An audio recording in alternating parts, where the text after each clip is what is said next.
आज हम बात करते हैं आर्किटेक्चर ऑफ 8051। ठीक है, तो जो आर्किटेक्चर है उसके बेसिकली 3 पार्ट हैं, है ना। एक तो ये पार्ट है, ये प्रोसेसर वाला पार्ट है, ठीक है। फिर एक ये पार्ट है, ये मेमोरी का पार्ट है, ठीक है। और ये आईओ पोर्ट्स है, ठीक है।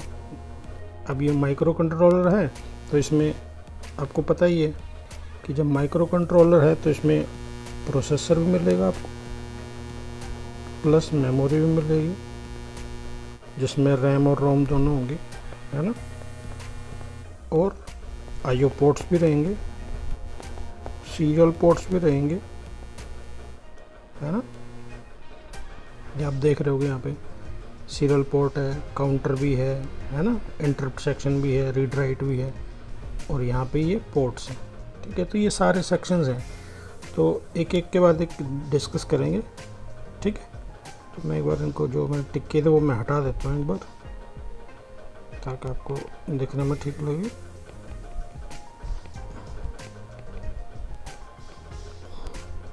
तो हम प्रोसेसर की बात करते हैं अभी, प्रोसेसर, ठीक है। तो प्रोसेसर का मेन काम क्या है? प्रोसेसर का मेन काम है कि डाटा ले, उस पर कुछ प्रोसेस करे और रिजल्ट बताए, है ना। तो उस काम के लिए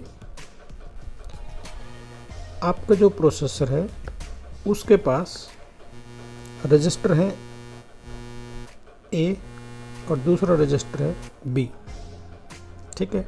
और दोनों 8 बिट रजिस्टर हैं। कैसे हैं? 8 बिट रजिस्टर्स हैं, ठीक है। और जहाँ पे काम होगा उसको ALU बोलते हैं, मतलब arithmetic logic unit, arithmetic logic unit, ठीक है। तो ये अरिथमेटिक लॉजिक यूनिट डाटा पे प्रोसेस भी करेगी और कुछ रिजल्ट भी डिक्लेयर करेगी, ठीक है। और रिजल्ट का कुछ स्टेटस भी होगा, ठीक है। तो जो डाटा है ए और बी में, तो data in A and B is called, उसको क्या बोलते हैं? ऑपरेंड। तो जिस डाटा के ऊपर आप ऑपरेशन करते हो उसको बोलते हैं ऑपरेंड, है ना। अगर आपने 85 पढ़ी है तो ध्यान से देखोगे तो उसमें जिस डाटा के ऊपर आप काम कर रहे हो उसको आप क्या बोलोगे? ऑपरेंड, ठीक है। अब इसमें 2 रजिस्टर हैं, ए और बी, ठीक है। तो जो ए है उसको हम एक्यूमुलेटर बोलते हैं। क्या बोलते हैं? एक्यूमुलेटर, ठीक है। और एक कंडीशन है, it always carries the first operand. जो फर्स्ट ऑपरेंड होगा वो हमेशा आपका ए रजिस्टर में होगा, ये आपको याद रखना है, ठीक है। तो जो डाटा है आपका वो कहाँ होता है? The data is stored in registers.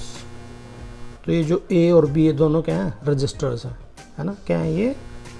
ए और बी दोनों रजिस्टर्स हैं, ठीक है। और ए को आप क्या बोलोगे? एक्यूमुलेटर बोलेंगे।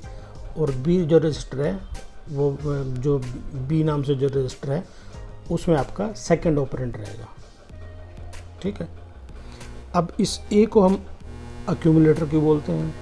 ये नहीं कि ए लिखा होता है फिर एक्यूमुलेटर, नहीं। ये बेसिकली जो ए है इसको हम एक्यूमुलेटर बोलते हैं, ठीक है। क्यों बोलते हैं?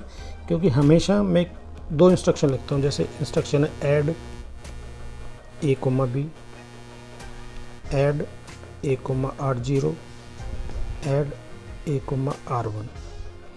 इस इंस्ट्रक्शन का मतलब क्या है कि जो फर्स्ट ऑपरेंड मैंने आपको बताया कि ए में रहेगा, तो जो फर्स्ट ऑपरेंड ए में है वो बी के साथ ऐड हो जाए, मतलब ए प्लस बी हो जाए और result is again store in A, ठीक है। इंस्ट्रक्शन ये होगी।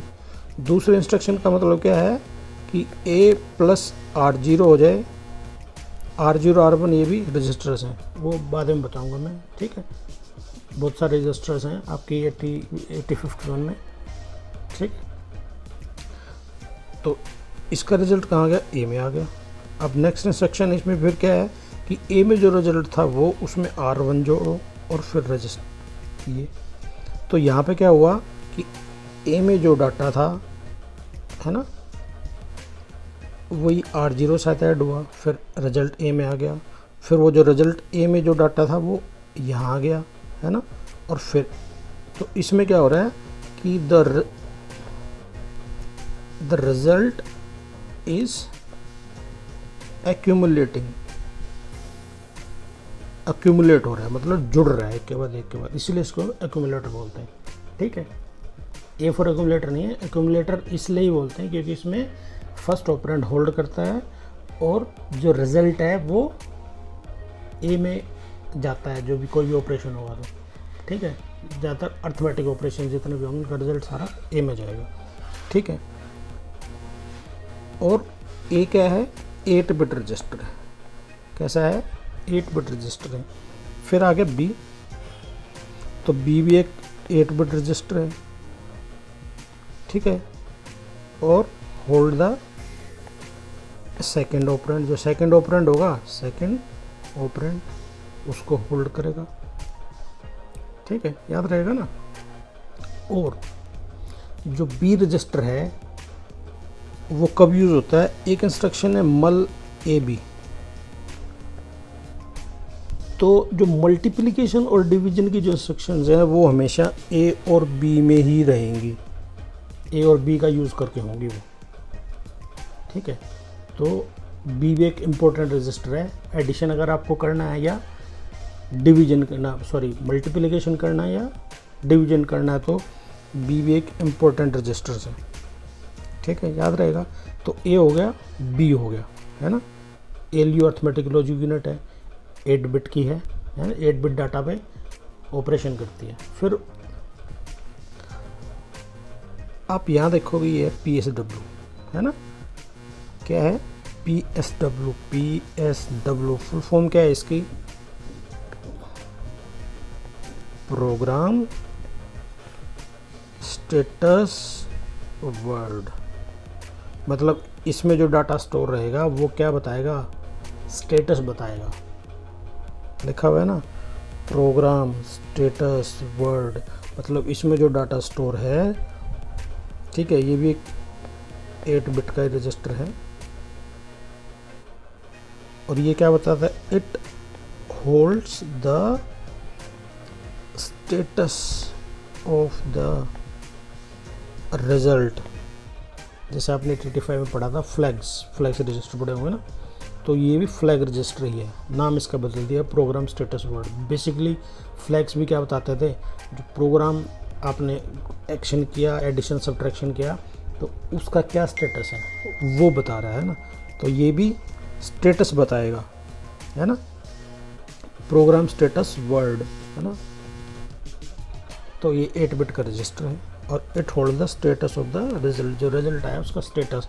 अब स्टेटस का मतलब क्या है कि ओवरफ्लो तो नहीं हो गया, कैरी जनरेट तो नहीं हो गया, है ना, साइन बिट क्या है उसकी, ये सारी बातें। ये मैं अलग से वीडियो जो बनाऊंगा मैं आपको सारी बात बताऊंगा। तो बेसिकली आपको ये याद रखना है, जो आप एडिशन सब्ट्रैक्शन करते हो उसका जो रिज़ल्ट तो आप एक्यूमुलेटर में रखते हो, है ना, और जो उसका स्टेटस है ना, उसका जो स्टेटस है वो PSW में आप देखते हो कि ओवरफ्लो हुआ कि नहीं हुआ, साइन बिट है, ऑक्सिलरी कैरी है, कैरी हुआ कि नहीं हुआ।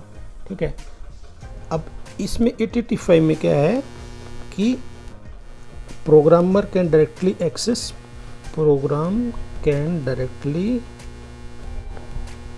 रीड और राइट इनटू PSW। ठीक है, 885 में फैसिलिटी नहीं थी। ठीक है, इनडायरेक्टली आपको डाटा वहाँ से रीड कर सकते थे, डाटा राइट कर सकते थे। ठीक है, लेकिन मतलब पुश और पॉप का यूज़ करके करते थे उसमें।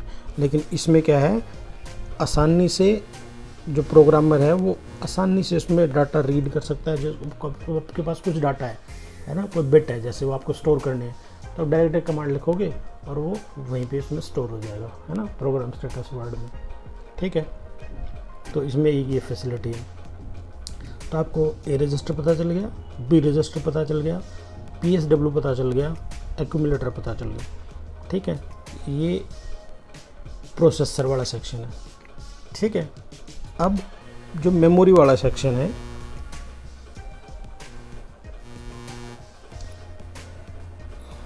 इसमें आप यहाँ पे देखोगे ये है ना, एक ये है। अब ये क्या है, पीसी। पीसी का मतलब क्या होता है, प्रोग्राम काउंटर, है ना, प्रोग्राम काउंटर। तो ये क्या करता है, the program counter holds the, क्या होल्ड्स करता है, 8085 में पढ़ा होगा ना आप लोगों ने, क्या होल्ड्स करता है, एड्रेस ऑफ नेक्स्ट इंस्ट्रक्शन। ठीक है, इंस्ट्रक्शन का एड्रेस किसके पास रहता है, प्रोग्राम काउंटर के पास। ठीक है, अब जो इंस्ट्रक्शन है वो कहाँ स्टोर रहती है, स्टोर्ड इन मेमोरी। ठीक है ना, कहाँ रहती है इंस्ट्रक्शन, मेमोरी में स्टोर रहती है। और यहाँ पे मेमोरी का जो आपकी एड्रेस लाइंस हैं कितनी है इसमें, इन 8051 आर 16 बिट, है ना। सो द प्रोग्राम काउंटर, ये 16 बिट रजिस्टर, तो ये 16 बिट रजिस्टर है। ठीक है, क्योंकि आपका जो डाटा है, ये जो इंस्ट्रक्शन है वो मेमोरी में है, और जो मेमोरी का एड्रेस है, ठीक है, जो मेमोरी एड्रेस है वो एड्रेस लाइन के थ्रू एक्सेस करोगे, है ना। आपकी एड्रेस लाइन कितनी है, 16 बिट की, 8051 में। तो जो प्रोग्राम काउंटर है वो कितने बिट का रजिस्टर है, 16 बिट का रजिस्टर है। ठीक है, तो आप program counter address of the instruction carry करता है, एड्रेस, इंस्ट्रक्शन कैरी नहीं करता है ना, एड्रेस ऑफ द इंस्ट्रक्शन। ठीक है, और जो प्रोग्राम काउंटर है इज ऑटो इंक्रीमेंटेड। जैसे आपने एक इंस्ट्रक्शन फैच की, ठीक है, फैच करके आप उसको डिकोड कर रहे होगे, तो उसी ड्यूरेशन में प्रोग्राम काउंटर इंक्रीज हो जाता है, तो उसके पास में नेक्स्ट इंस्ट्रक्शन का एड्रेस रहता है। ठीक है, इसमें आपने देखा होगा। फिर आप देखोगे DPTR, है ना, क्या है, DPTR का मतलब क्या है, DPTR ये है डाटा पॉइंटर। तो डाटा पॉइंटर आपको पता चल गया, डाटा पॉइंटर तो क्या पॉइंट करता है ये, it points to the address of data in memory. ठीक है, डाटा भी आपकी मेमोरी में है ना। तो जो DPTR है वो बताएगा कि it points to the address of data. तो जो डाटा का एड्रेस है वो किसके पास है, DPTR के पास है। ठीक है, अब डाटा भी मेमोरी में स्टोर है कि नहीं है। अब डाटा मेमोरी में स्टोर है तो ऑब्वियसली ये भी 16 बिट का रजिस्टर है। ठीक है कि नहीं है, याद रहेगा। अब देखो भाई, हमने डाटा एक फैच किया 1 2 3 4 लोकेशन से।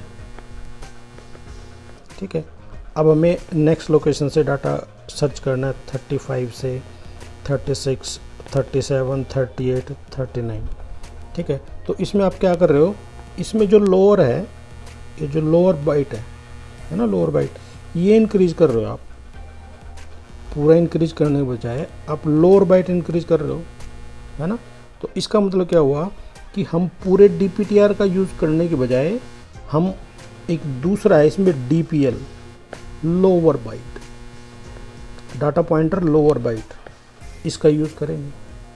आसान है ना, 16 बिट का रजिस्टर, उसको इंक्रीमेंट करने में आसानी रहेगी, है ना। तो जो DPTL है उसके दो पार्ट कर दिए गए, DPH और DPL।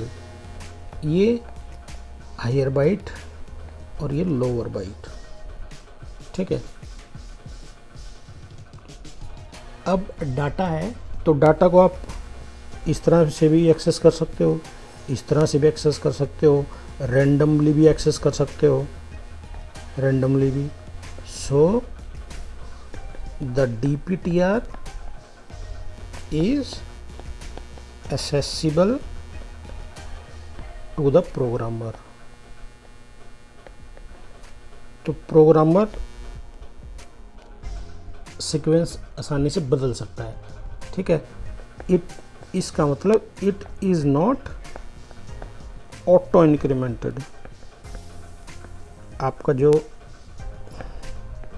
डाटा पॉइंटर है वो ऑटो इंक्रीमेंटेड नहीं है, ठीक है।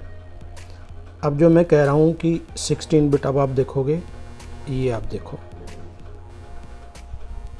आपका जो प्रोग्राम काउंटर है वो 16 बिट डाटा बस के साथ जुड़ा हुआ है। यहाँ पे आप देख रहे होगे आपका ये 16 बिट के साथ जुड़ा हुआ है, और फिर कहाँ जुड़ा हुआ है, रैम के साथ जुड़ा हुआ है ना, रोम के साथ, रोम 4 की मेमोरी है ना। तो ये आप देखोगे ये 16 बिट के साथ जुड़े हुए हैं, ठीक है। अब ये आपका जो प्रोग्राम काउंटर ये यहाँ कहीं नहीं जुड़ा हुआ ना, लेकिन DPTR जुड़ा हुआ है। ये इसका मतलब क्या है कि DPTR is accessible by the programmer उसको एक्सेस कर सकता है, ठीक है कि नहीं। तो ये जो लाइन है ये 8 बिट डाटा लाइन है ना, क्योंकि इसके पास भी 8 बिट का डाटा जाएगा, इसके पास भी 8 बिट का डाटा जाएगा, है ना। तो ये 8 बिट की डाटा लाइन है, ठीक है। एड्रेस लाइन के बारे में थोड़ी देर में बात करेंगे। तो ये क्लियर हो गया आपको, ठीक है। ये क्लियर हो गया आपको, ये हो गया क्लियर, ये क्लियर, ये और ये क्लियर, ठीक है। अब रैम और रोम की बात करते हैं। अब हम बात करते हैं मेमोरी सेक्शन की, ठीक है। तो हमारे पास ये शायद आपको दिख रहा होगा 128 बाइट की रैम है और 4 किलोबाइट की रोम है, ठीक है। हमारा जो 851 है माइक्रो कंट्रोलर, हम उसमें 4 टाइप ऑफ मेमोरी की बात करेंगे। 4 टाइप की मेमोरी है, 4 टाइप की memory, note type of memory मतलब डिफरेंट टाइप है मेमोरीज का, ठीक है। वो है क्या, आपके पास इंटरनल रैम है, इंटरनल रोम है। ये जो आपको दिख रही है 128 बाइट, रोम है 4K, it is also internal, और it also supports external RAM और एक्सटर्नल रोम, ठीक है। दोनों सपोर्ट करता है ये, ठीक है कि नहीं। आपने पिन आउट डायग्राम देखा होगा ना, तो उसमें एक पिन थी ये बार, है ना, एक्सटर्नल अनेबल एक्सटर्नल एक्सेस, है ना। तो ये एक्सटर्नल किसको अनेबल करने के लिए था, एक्सटर्नल रोम को अनेबल करने के लिए था, है ना। तो समझ गए। तो 4 तरह की मेमोरी है ये, इंटरनल रैम और एक्सटर्नल, और याद रहेगा इंटरनल है, रैम भी है, रोम भी है, एक्सटर्नल भी अगर आपको ज़रूरत है, ज़्यादा बड़ा प्रोग्राम है तो आप उसका यूज़ कर सकते हो, ठीक है। अब देखो आपकी जो इंटरनल रैम है, आपकी इंटरनल रैम है 128 बाइट, ठीक है। अगर आपको डिजिटल थोड़ा सा याद हो तो 128 लोकेशन को एक्सेस करने के लिए कितने बिट चाहिए आपको, है ना। जैसे एग्जाम्पल आपको 4 लोकेशन एक्सेस करनी है ना, तो 2⁻², है ना। ये जो चीज़ है ये नंबर ऑफ बिट, ठीक है। अगर 2 बिट आपके पास है तो आप 4 लोकेशन एक्सेस कर सकते हो। कैसे कि 2 बिट हैं तो या दोनों 0 हो सकती हैं, या 0 1 हो सकती है, 1 0 हो सकती हैं, या 1 1 हो सकती है। होगी ना 4 लोकेशन, 1 2 3, 1 2 3, 1 2 3 और 4 लोकेशन होगी ना टोटल, है ना। लेकिन यहाँ पे कितनी है, 128 लोकेशंस हैं। तो मैं 128 लोकेशंस को ऐसे लिख सकता हूँ ना कि 128 इज़ इक्वल टू 2⁻7, है ना। तो अगर आपके पास 7 बिट हैं तो आप एक्सेस कर सकते हो 128 को डिफरेंट टाइप से, है ना, समझ रहे हो। तो 128 जो बाइट है, ठीक है, उनको एक्सेस करने के लिए आपको कितनी बिट चाहिए होंगी, 7 बिट चाहिए होंगी, ठीक है। जैसे यहाँ पे 4 लोकेशन एक्सेस करने के लिए मैंने क्या किया, 2⁻² कर दिए, है ना। ऐसे ही अगर मैं 8 लोकेशन चाहता हूँ एक्सेस करना तो मैं क्या करूँगा, 2⁻3, है ना। तो 2⁻3 क्या होता है, 8 हो गया, है ना। तो मुझे 2 की पावर कुछ ऐसी करनी है कि ये इसके या तो इसके बराबर हो जाए या उससे थोड़ा सा बड़ा हो जाए, ठीक है। तो उससे आपको पता चलता है कि ये आपको बताते हैं फिर नंबर ऑफ बिट, है ना। तो अगर कोई दिक्कत हो तो आप मेरे को फ़ोन करके पूछ सकते हो, ठीक है। लेकिन है इतनी कोई मुश्किल चीज़ नहीं है।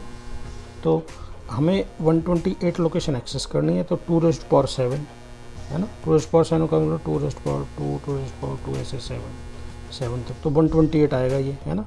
तो 7 bit can be use to access 128 byte location. अब देखो यहाँ लिखा हो 128 बाइट लोकेशन। बाइट का मतलब क्या है, 8 बिट। ये एक लिटिल इंडियन रूल है कि a single location can held only 8 bit. कितनी भी बड़ी मेमोरी हो उसकी एक लोकेशन में 8 बिट रहेंगी, ठीक है। तो इसलिए यहाँ लिखा हुआ है 128 बाइट। ये 8 बिट का मतलब क्या होता है ना। 8 बिट अगर इकट्ठी लिखें उसको हम बाइट बोलते हैं, है ना। जैसे आप फ़ोन में यूज़ करते हो GB, तो वो गीगा बाइट है, वहाँ पे B फॉर बाइट।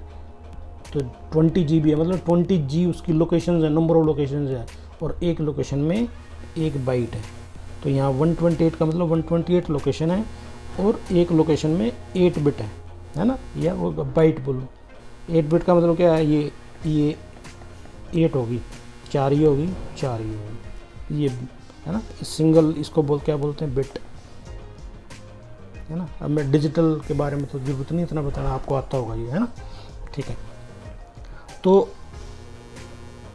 7 बिट चाहिए, ठीक है। तो ये जो 8 बिट है, या ये जो लिख रहा है, यहाँ जो लिखा हुआ है 8 बिट एड्रेस लाइन, तो ये जो 8 बिट एड्रेस लाइन है ये इसके एड्रेस को कनेक्ट करने के लिए है। और डाटा तो ऑब्वियसली कि एक लोकेशन में 8 बिट का डाटा है, तो डाटा के लिए डाटा लाइन है, और इसको सेलेक्ट करने के लिए, एड्रेसेस को सेलेक्ट करने के लिए आपके पास 8 बिट की लाइन है यहाँ पे, ठीक है। लेकिन यहाँ तो है क्या, अगर आप देखोगे इसमें, तो इसमें हमारे पास एड्रेस बस है 8 बिट, है ना। और लोकेशन हमें कितने चाहिए, 128, तो सफिशेंट है ना। तो अब आपको क्या करना है कि the starting address of RAM, जो रैम का स्टार्टिंग एड्रेस क्या होगा, 7 बिट है ना, 7 बिट। तो अब क्या करो, 0 0 0 0, ठीक है। हमारे पास टोटल 8 बिट है, 4 बिट ये होगी, 4 बिट ये होगी, है ना। 8 बिट एड्रेस है तो मैंने क्या किया, 4 जीरो होगी, ठीक है। तो स्टार्टिंग एड्रेस क्या हो गया, तो हम हेक्साडेसिमल में लिखते हैं ना, जो आपको पता होगा कि जो हम एड्रेस लिखते हैं या माइक्रो प्रोसेसर में जो भी कुछ करते हैं वो हेक्साडेसिमल का यूज़ करते हैं। तो 4 जीरो किसके बराबर होगी, 0 के बराबर। ये 4 जीरो किसके बराबर होगी, 0 के बराबर। तो जो स्टार्टिंग एड्रेस हो गया वो 0 0 हो गया, 00H, ठीक है। और जो लास्ट एड्रेस क्या होगा कि ये सारे 1 1 हो सकते हैं, है ना, ये 1 ये 1 ये 1 ये 1, ठीक है, ये 1 ये 1 ये 1 ये 0।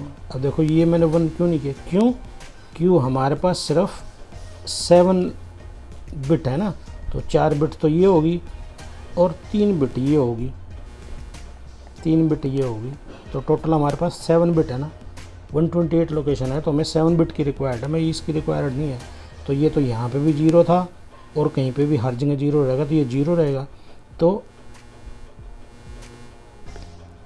इसका बाइनरी इक्विवेलेंट क्या है, F, इसका बाइनरी इक्विवेलेंट क्या है, 7, तो 7F, है ना। ये जो अगर इस सारे को देखें तो 0 1 1 1 किसका इक्विवेलेंट है, 7 का।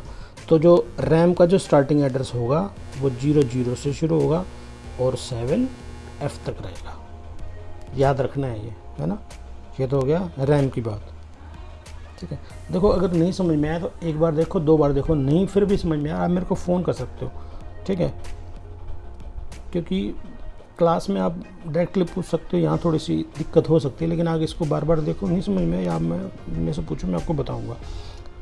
तो ये 7F कैसे आया, मैंने आपको बताया कि हमारे पास इतनी नंबर ऑफ़ लोकेशंस थी, तो इसके लिए हमें कितनी चाहिए, 7 बिट की एड्रेस लाइन चाहिए, सिर्फ 7 बिट। तो ये 4 तो ये होगी और 3 ये होगी, है ना। तो शुरू में इसका इक्विवेलेंट 0 रहता है, अब इन चारों का इसका इक्विवेलेंट क्या था, 0। तो स्टार्टिंग एड्रेस कितना हो गया, 0 0। मैक्सिमम क्या हो सकता है कि चारों 1 हो सकती हैं, और ये जो 3 हमने जो यूज़ की थी, है ना, तो 3 1 1 1, है ना। और ये 8 तो हमने यूज़ करी नहीं, यहाँ पे भी यूज़ नहीं करी और यहाँ पे भी यूज़ नहीं करी, है ना, यहाँ पे भी यूज़ नहीं करी, यहाँ पे यूज़ नहीं करी। तो इसका इक्विवेलेंट क्या आ गया, 7, तो ये आ गया 7F, ठीक है। तो 0 0 7F।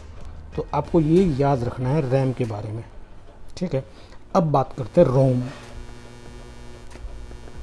अब ये इंटरनल रैम के बारे में बात कर रहे हैं। इंटरनल रोम कितनी है, 4K, है ना। तो 4K का मतलब क्या है, 2 ये 4 को आप लिख दो 2 K को लिख दो 2 है ना, किलोबाइट 2 ठीक है कि नहीं। तो टोटल क्या हो गया, 2 ठीक है। तो इतनी लोकेशंस को एक्सेस करने के लिए हमें जो एड्रेस बस चाहिए वो 12 बिट वाइड चाहिए 4K लोकेशन को एक्सेस करने के लिए। यहाँ से पता चल गया, 4 को लिख दिया 2, K को लिख दिया 2, है ना, किलोबाइट। तो ये 2 हो गया, दोनों जुड़ जाएंगे, है ना। तो हमें 12 एड्रेस लाइन चाहिए इतनी लोकेशन को एक्सेस करने के लिए, लेकिन हमारे पास कितनी है, 16 एड्रेस लाइंस हैं। तो अब इसका स्टार्टिंग एड्रेस क्या होगा, इसका स्टार्टिंग एड्रेस हमारे पास देखो 0 0 0 0 0 0 0 0 0 0 0 0, ठीक है। 4 ये होगी, 4 4 और 4। हमें कितनी चाहिए, हमें चाहिए 12। ये हैं कितनी टोटल, 16। तो हमें 12 चाहिए ना, तो 4 और 4 8 और 4 12। तो इनका हमें कोई यूज़ नहीं है, इन पे तो 0 ही रहेगा। हमें तो कितनी चाहिए थी, टोटल 12 चाहिए थी ना हमें। तो वी रिक्वायर्ड 12 लाइन चाहिए, है ना। तो शुरू में सारी 0 हो सकती हैं, 12 की 12, और सारी लास्ट में क्या हो सकती हैं, 1 1 हो सकती हैं, और ये तो 0 ही रहेगा, है ना। तो अब अगर इनका बाइनरी इक्विवेलेंट लिखोगे इसका सब का बाइन वो हेक्साडेसिमल इक्विवेलेंट लिखोगे तो क्या आ जाएगा, 0 इसका, इसका 0, इसका भी 0, इसका 0, और ये जो हमने यूज़ नहीं की ये भी 0 F। अब देखो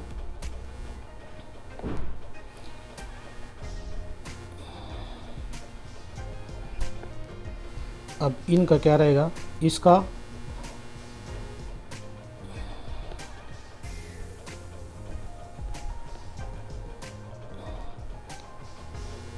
H, इसका क्या हो गया F है ना, ये भी F और ये भी F और ये 0। तो जो रोम का स्टार्टिंग एड्रेस है वो हो जाएगा 000H से 0FFFH, H फॉर हेक्साडेसिमल। यहाँ पे H का कोई बाइनरी इक्विवेलेंट नहीं है, H फॉर हेक्साडेसिमल होता है, ठीक है। तो ये स्टार्टिंग एड्रेस रहेगा, ये एंडिंग एड्रेस रहेगा कौन सा, इंटरनल रोम का, ठीक है। हमारे पास कितनी मेमोरी हो सकती है, एक एक्सटर्नल भी हो सकती है और इंटरनल भी हो सकती है, 4 तरह की मेमोरी हो सकती है, याद रहेगा, है ना। फिर अब देखोगे यहाँ 8 बिट की एड्रेस लाइन है और यहाँ पे 16 बिट की एड्रेस लाइन है ना, ये इससे कनेक्टेड है। ये 16 बिट की एड्रेस लाइन DPTR से कनेक्टेड है, 16 बिट की लाइन PC से कनेक्टेड है, याद रहेगा, है ना। चलो ठीक है, अब हम बात करेंगे इसका जो थर्ड सेक्शन है, that is IO port. IO port है ना। तो अगर आपने पिन आउट डायग्राम देखा होगा तो उसमें कोई ज़्यादा दिक्कत है नहीं, ठीक है। तो जो IO पोर्ट है वो क्या है, 4 IO पोर्ट है और क्या है, बाई डायरेक्शनल है। बाई डायरेक्शनल का मतलब can use as input port की तरह भी यूज़ कर सकते हो, जैसे कीबोर्ड आप जोड़ दो, उसके ऊपर माउस जोड़ दो, है ना। और एज एन आउटपुट पोर्ट भी यूज़ कर सकते हो, प्रिंटर जोड़ दो, है ना, स्पीकर जोड़ दो, है ना, तो एज एन आउटपुट पोर्ट भी यूज़ करते हो, ठीक है। तो यहाँ टोटल कितने हैं, 4 पोर्ट हैं। अब ये जो पोर्ट है ये कैसा है, AD7 से AD0, AD7 से AD0, मतलब ये पोर्ट IO पोर्ट की तरह भी यूज़ होगा और उसका अल्टरनेट फंक्शन जो है, जो इसका अल्टरनेट फंक्शन है वो AD7 से AD0 कैरी करता है। मतलब क्या हुआ कि जब ALE इज़ इक्वल टू 1 होगा तो इस पोर्ट पे A7 और ये एड्रेस बस रहेगी इस टाइम। जब ALE 0 हो जाएगा तो यहाँ पे क्या आ जाएगा, डाटा रहेगा, इन लाइन के ऊपर डाटा रहेगा, ठीक है। अच्छा, फिर ये पोर्ट है IO पोर्ट, ये इंडिपेंडेंट पोर्ट है, IO port number 1। IO port number 1 क्या है, इंडिपेंडेंट पोर्ट है, ठीक है। फिर ये पोर्ट है थर्ड, इसके भी अल्टरनेट फंक्शंस हैं, पोर्ट 2 और इसके भी अल्टरनेट फंक्शंस हैं। अल्टरनेट फंक्शन इसके क्या हैं कि IO पोर्ट की तरफ यूज़ हो जाएगा और A15 से A8, A15 से A8, तो इस पे क्या रहेगा, हायर ऑर्डर बस रहेगी, हायर ऑर्डर एड्रेस बस, ठीक है। और पोर्ट तो रहेगा। ऐसे ये है ना। पोर्ट 3 इंडिपेंडेंट पोर्ट नहीं है, ये भी इसके भी अल्टरनेट फंक्शंस है। पिन आउट डायग्राम मैंने आपको बताया था, सीरियल पोर्ट की तरह भी काम करता है ये, काउंटर कनेक्ट भी है इसके साथ में, इंटरप्ट कंट्रोलर, इंटरप्ट भी आप इस पर ऐड कर सकते हो, है ना, रीड राइट पिन्स हैं, है ना। तो ये मैंने बता रखा है वैसे, वो अगर आप वो वीडियो देखोगे तो आपको पता चलेगा, ठीक है। तो इन रीड राइट सिग्नल का आप जैसे एक्सटर्नल, अगर आपने रोम लगाई है, एक्सटर्नल रैम लगाई है, तो इन सिग्नल का प्रोसेसर यूज़ करता है डाटा रीड और राइट करने के लिए, ठीक है कि नहीं, रीड और राइट जो सिग्नल्स हैं, ठीक है। तो अब इसमें आप देख रहे हो कि हर पोर्ट के every port has a latch, एक लैच रहता है और एक बफर रहेगा। अगर आप उसको आउटपुट की तरह यूज़ कर रहे हो तो you need a latch. Latch का मतलब क्या कि आपने एक बार डाटा सेंड कर दिया तो डाटा उसके ऊपर डिस्प्ले होता रहेगा। जैसे आप कैलकुलेटर की बात करते हैं, आपने 6 + 7 किया, 13 आंसर आ गया। तो 13 ऐसा थोड़ी कि आया और गायब हो गया, ऐसा नहीं है ना, आपको 13 डिस्प्ले होता रहेगा। तो वो as an output port use हो रहा है और वो डाटा लैच हो गया है। तो इसलिए 6 + 7 आपने किया तो 13 वहाँ पे कीप ऑन डिस्प्लेइंग रहेगा, कीप ऑन डिस्प्लेइंग, ठीक है, डिस्प्ले करता रहेगा। तो आउटपुट पे आपको हमेशा लैच लगाने की जरूरत पड़ेगी, ठीक है। और अगर आप उसको इनपुट की तरह यूज़ करते हो तो आपको क्या लगाना पड़ेगा, बफर लगाना पड़ेगा, ठीक है, समझ गए। तो बफर भी एक तरह का आप ड्राइवर टाइप लगाओ कि उस पर आप डाटा भेज रहे हो, तो वो डाटा की अगर रिफाइन नहीं है डाटा, उसको थोड़ी देर होल्ड करेगा और उसको आगे भेजेगा, रिफाइन करके भेजेगा, ये बफर है, ठीक है। तो एज एन आउटपुट यूज़ कर रहे हो तो आपको लैच लगाना पड़ेगा। जैसे लैच लगी हुई है यहाँ पे, ये लैच, ये लैच, लैच, ये लैच, है ना। तो हर पोर्ट पे जब मैं आपको फंक्शन बताऊंगा उसके पोर्ट के, तो उसमें मैं आपको दिखाऊंगा कि वहाँ पे कहाँ पे बफर लगा हुआ है ना, और ये लैच आपको लगानी पड़ती है, ठीक है, उसके अंदर लगी रहती है, डी लैच लगी रहती है। जब पोर्ट एक्सप्लेन करेंगे तब बताऊंगा मैं आपको, ठीक है। अच्छा, अब इसमें आप कनेक्शन देखो, ये जो 8 पिन वाली कनेक्शन है, ये जो लाइन है 8 पिन वाली, हर किसी के साथ कनेक्ट है, इसके साथ भी, इस पोर्ट के साथ भी, इस पोर्ट के साथ भी, जो 8 पिन वाली लाइन है, ठीक है। और ये जो 16 पिन वाली लाइन है, ये सिर्फ कहाँ पे है, यहाँ पे कनेक्टेड है ना, और यहाँ पे कनेक्टेड है। तो जो 16 पिन वाली लाइन है पोर्ट 2 पे और पोर्ट 0 पे कनेक्टेड है। और ये जो 8 पिन वाली, जो 8 बिट डॉट वाली लाइन है, वो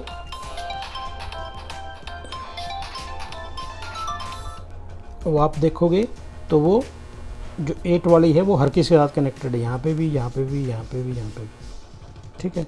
बाकी ये आपको पता ही है, ग्राउंड हो गया, VCC हो गया, रीसेट, PSEN, ALE, ये ठीक है, ये आपको पता ही होंगे। तो अगर मैं ज़्यादा एक्सप्लेन करने की ज़रूरत नहीं है तो मैं आपको सॉफ्ट कॉपी भेज दूंगा उस चीज़ की, आप देख सकते हैं। कुछ दिक्कत हो तो आप मेरे से पूछ लेना, ठीक है।